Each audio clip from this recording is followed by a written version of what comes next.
Hello you guys and welcome to my channel. It is Sunday and it's been a great day. It's been a busy day.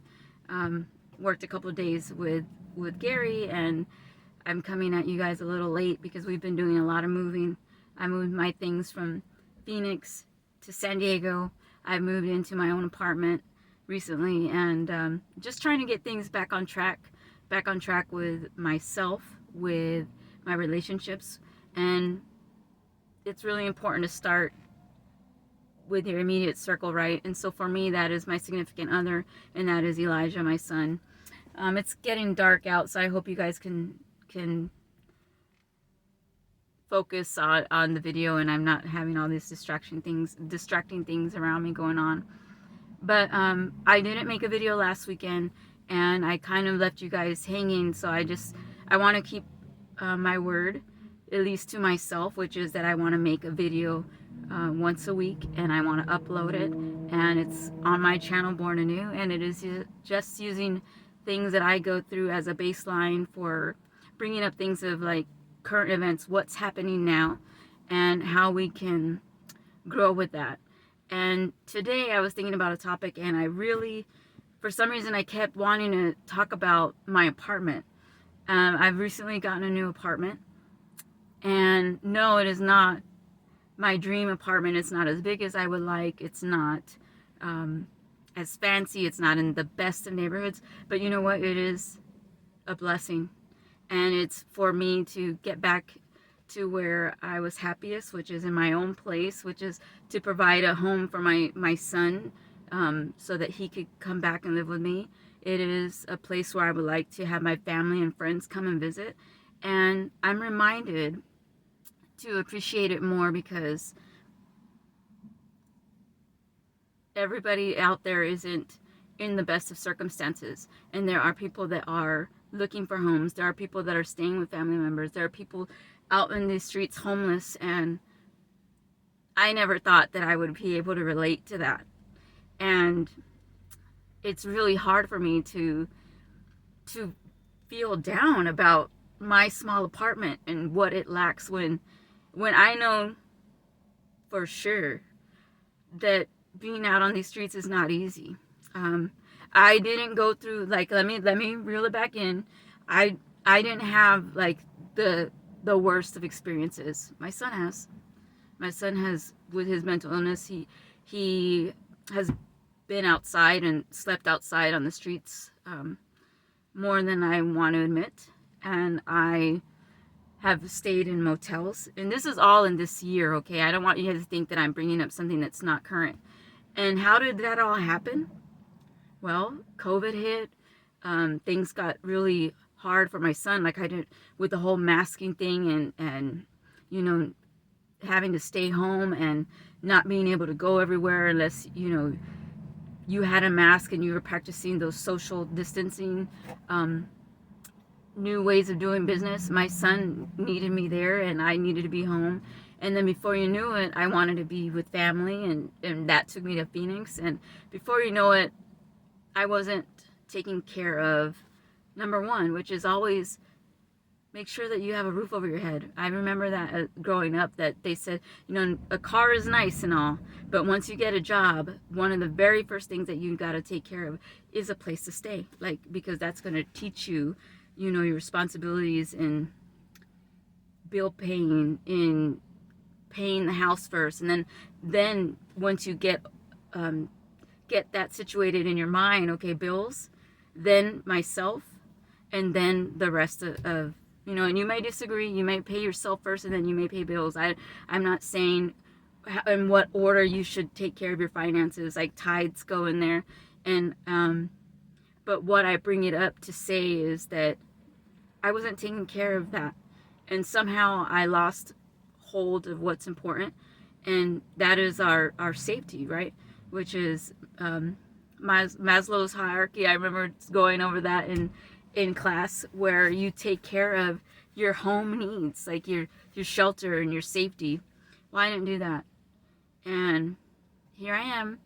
I finally did it. I finally found an apartment after things went on a decline with my bills. That's important, but I got bad credit, And who does that, right? I decided to move to Phoenix without a job, and I thought I could find a job in Phoenix, and I thought, you know, hey, things are going to work out. And sometimes they do, and sometimes they don't. And 50-50 chance, and it took me a long time to get where I am right now.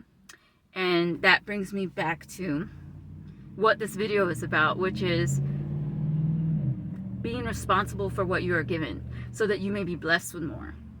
And what do I mean by that is, I've had a house before. I remember I was married and we had a 4-bedroom house, and it was great. I had friends and family over, and you couldn't fit my head through a regular size door, because that was just it for me. I thought I had made it, you know. Well, after life happens and a divorce, I relocated to San Diego, and I still didn't have it too bad. I had a great apartment. I had lived in like one of the best areas of San Diego. And I don't know what happened. Life gets ahead of you sometimes. But I bring it up to say, to whom much is given, much is required. And I dropped the ball.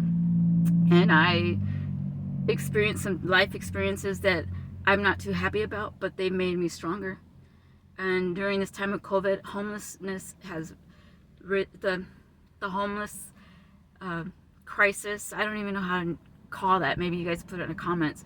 But the number of our homeless individuals out there has actually peaked. I mean, you drive around and I cannot believe how many RVs we see. I can't believe when we were staying in motels, we weren't the only one paying a weekly rate of at least $450 for 1 week. And we've couch surfed. Gary has let us stay, you know, in his apartment. My son and I, my family, my brother and sisters let me stay there. My friend Starlight let me rent a bed at her place. And I'm just throwing names out there because I want to always show appreciation to those that have been there for me. But I'm bringing up this video because Luke 12:48 says, to whom much is given, much is required. And that means not just with your home, but with yourself. Take care of yourself. Take care of the things that you are blessed with. And in my case, I miss a lot of my nice furniture. I miss that old way of living. But guess what? In order to get back to where I want to be, I've got to take care of what we have, what we are given. And right now, I'm looking at my material around me, and it's not where I was when I was living in a 4-bedroom house. Yes, it is some hand-me-down furniture.